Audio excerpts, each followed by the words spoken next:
What does receiving this award mean to you? Well, it wasn't so much for me especially. I think it's what it represents to volunteers like myself. And like across the country, there's so many of us, and their determination and their commitment to the performing arts in this country is amazing. And to have this award just as such a tribute to them, and you know, it was an honor for me to take it on their behalf. Okay. How does engagement and excellence in the arts contribute to Canadian culture, to who we are as Canadians?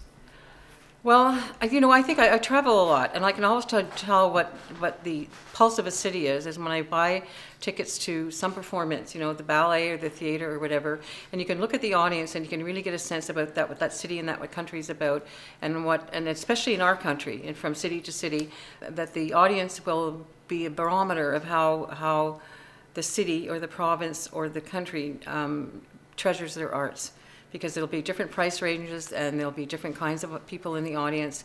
And I just think that really is a reflection of what we're all about. It's this heart and soul of a city, is where the arts are and how they're performing and how big their audiences are.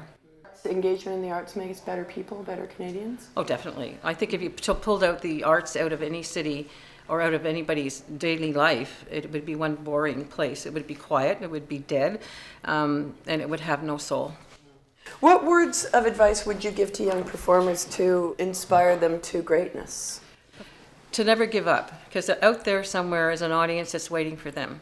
And even if it's edgy or it's not mainstream or if it's totally classical or whatever, there are people waiting for them, and there's going to be a time when they're, you know, set back, depressed, haven't been chosen for a certain part, but their time will come, and to never give up.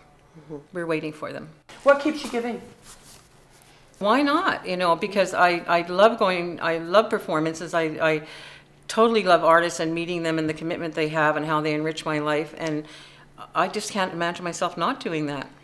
They'll probably be dragging me around with my crutches saying, here she comes. You know, there's always a time to move on, but every time I move on to something else, it just levels up my life. If I ever took it all out of my life right now, I just would be bored to death.